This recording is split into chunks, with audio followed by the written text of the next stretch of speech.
Hey, what's up, dudes? It's me, Mr. Airon, the Airon the History Buff, back in it again with another YouTube video. So, in another history topic today. How are you guys doing? So now today's video, I'm gonna be going over the Mayan civilization here, and basically of the Mayan civilization that were inhabited into the areas of what is now present-day countries such as southern parts of Mexico, Guatemala, and Belize, and so on.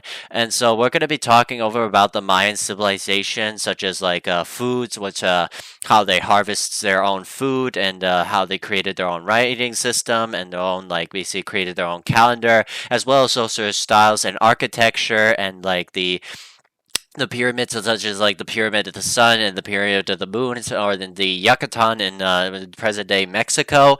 And we're going to be also covering over and also what gods they believe, and as well as their customs and cultures, and way before the conquest of the Spanish Empire. So, but before we get into this video, if you guys haven't yet, and if you want to see me do a little cover over more history content like this, then what are you waiting for? Please be sure to hit the like button, subscribe to my channel if you're new. Don't forget to comment and turn on the bell notifications. That way you get notified by every video that I'll be posting in the channel. And yeah, so let's get to the video. Alright, so here's the Mayan civilization that I created by myself here. So here, I'm gonna read through all this whole text for you guys. So here we go.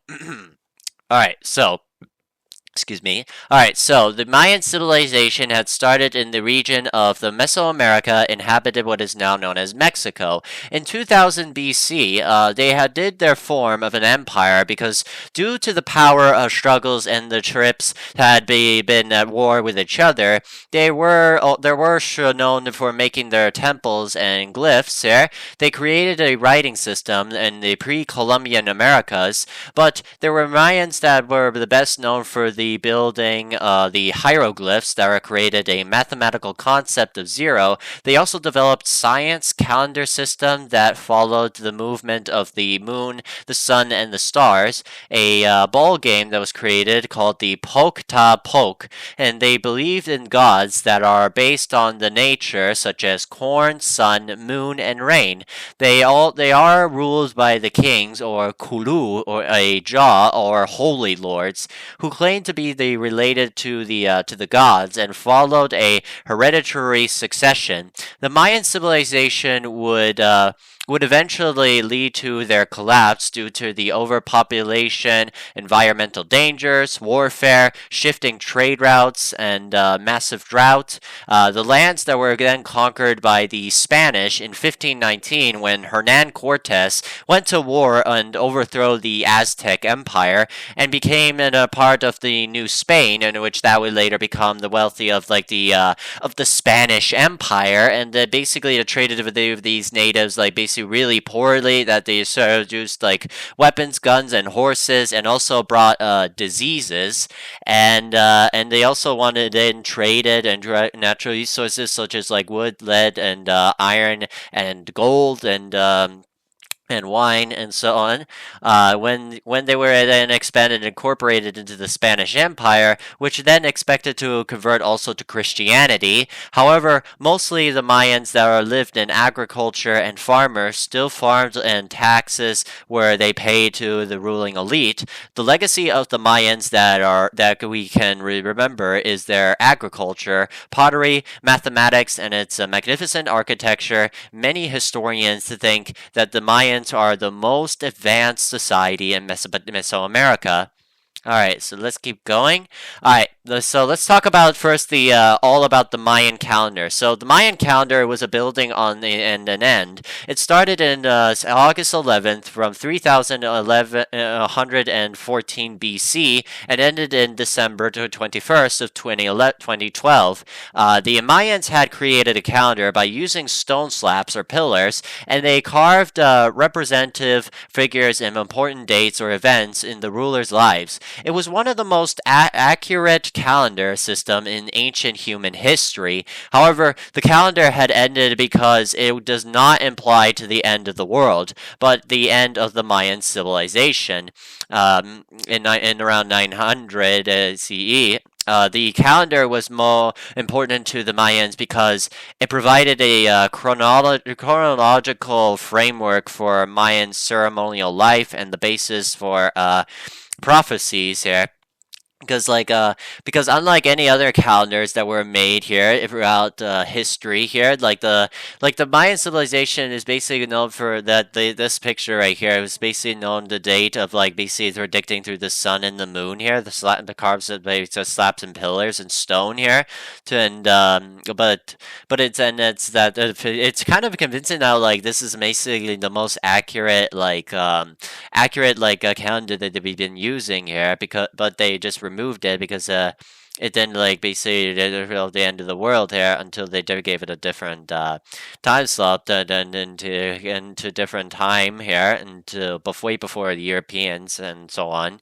But the Mayans were very well known for also their crops, so because of the milpa farming that made the Mayan maximize their resources, as multiple crops were grown in the same plot of land, they traded the leftovers within their markets, which they brought in other food and other ingredients for their homes. In the main crop that was the maize, which means corn, the maize that was sacred to them because of the gods that had created for the first human to create maize and drought in their bodies, and that had believed that they were made from maize.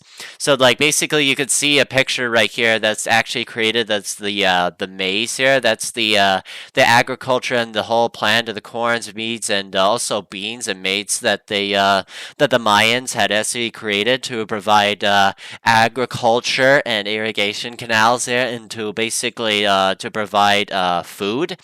But later on, like basically like the when the Mayans during the collapse here, they didn't have any food or natural resources because of natural environmental disasters, and which will cause it a drought, which causes then later a famine. Okay, so now let's go to the next here. Let's talk about the Chichen Itza in Yucatan, Mexico. So the Chichen Itza was built and ultimately developed into a center of political and economic power. It was built and established around the 400s AD. The Chichen Itza was known for a ruined ancient Mayan city occupying 4 square miles from south central and the Yucatan state, Mexico. The Chichen Itza was also built for a good named for a good god, god named Kukulkan. It was the known for the Chichen Itza had evolved into a powerful center of regional religion, commerce, and government. No one knows what ceased to exist, and the Chichen Itza had remained a mystery. In between the year 1000 and 1100s, the Chichen Itza was starting to collapse due to the waves of political collapse and severe drought in the record to the regional records. In 2007, it was added to the 7 wonders of the modern world here. So, like, basically, the shown in structures here, like, this is this is the Chichen Itza here, and it was basically it's kind of like basically it's resembled like basically for like the political and economic power here in the sense the architecture and the culture from the Mayan civilization, and it was built for the belief of the god Kukulkan here, and results as a powerful center of the region and the commerce and the government here before way before their collapse here due to the political collapse and the severe droughts here. All right, now let's go to the next.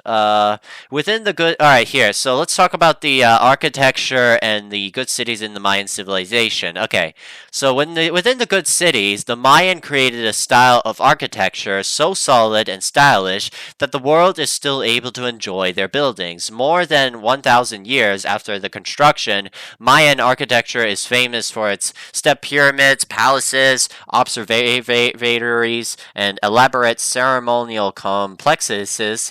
The significance of the Mayan architecture is that they use it as a starting point to express their beliefs and create their civilization. What is so special about the architecture that it is made of stone and create a large visually impressive spaces. The Mayan architecture typically shows the inferior chambers that are also symbolic to spiritual realms. It is also characterized by a soaring of pyramids and temples and palaces, which were built by the Mayans across the Mesoamerica from Eltajan to the north of Copan and to the south. Important to the elements were important to the Mayan architecture. There were step pyramids, elaborate friezes, and the corbelled arches of the large plazas, and that were made their architecture so remarkable is that temples and palaces in the step pyramid shapes, decorating within the elaborate reliefs and the inscriptions. These are architecture that made the Mayans as a reputation as being good architects here. So like basically, like the Mayans have basically like they built like many pyramids, palaces, temples, and observations and ceremonial complexes. And like basically what they're saying is what's so fascinating about them is like that they're created for basically made out of stone here and rock, and there's how magnificent and well architected and how mathematical that the Mayans have been creating here. And that the pyramids had been built in the Mayans across Mesoamerica and El Tajan to the north of Copan and to the south there, and steps across the pyramids, elaborate frenzies and arches and palaces, like built in architecture, pyramids, and how willfully skilled the Mayans were back then. All right, let's go to the next. Okay, so here's the final page here, right here. Let's talk about the collapse of the Mayan civilization. So the collapse of the Mayan civilization is due to the overpopulation, environmental degradation, warfare, famine, disease, and shifting trade routes that I mentioned, and the extensive drought. The drought theory is that the rapid climate change is the form to severe a drought. It is likely that the complex combination of factors behind the collapse. A key role that played the Mayan civilization is the lack of water, which led to drought. So then by 1519, the Spanish conquistadors under Hernan Cortez had set sail to Mexico and met with the Aztecs and under the leadership of Mutazep II, because he wanted to look for some gold. Cortez wanted to make them the tribes to convert to Christianity. If they refused, they would be killed. The Aztecs were astonished by how powerful the Spanish army was. Hernan Cortez went to war with the Aztec Empire. Cortez allied with some local tribes to capture the capital of the Teotihuacan, and which besieged in the 93 days. A combination of superior weaponry and devastating of smallpox outbreak and the prevented the Spanish to cross to conquer the city. However, the Cortez successfully conquered the Aztec Empire and was added to the viceroyalty of New Spain in 1535, which was added to the colony that expanded its territory, incorporating into the Spanish Empire. The Spanish had harsh treatments to the tribes here, forcing them to convert to Christianity, and made them use forced labor such as looking for gold, iron, wood, and other resources. So yeah, that's basically it. So basically the overall statement here, why the Mayan collapse here is because of overpopulation, environmental degradation, warfare, famine, disease, expanded trade routes, and extensive drought. But most importantly, with the Aztecs, that lost to the collapse of the Aztec Empire, is the Spanish conquests, incorporating later into the wealthy and growing of the Spanish Empire. And yeah, that's pretty much about it. So that's the whole presentation that I've actually created by myself, that I created into school, and I hope you guys really like it. I put a lot of work and detail and effort to this, but I hope you guys did learn something new here into this presentation. And if you guys did, and if you guys wanted me to do basically a lot of more history content similar to this, then what are you waiting for? Please be sure to hit like button, subscribe to my channel if you're new. Don't forget to comment and turn on the bell notifications. That way you get notified by every video that I'll be posting in the channel. And yeah, so I think that's pretty much about it. So I'll see you guys in the next video. So Mr. Airon's out. Peace.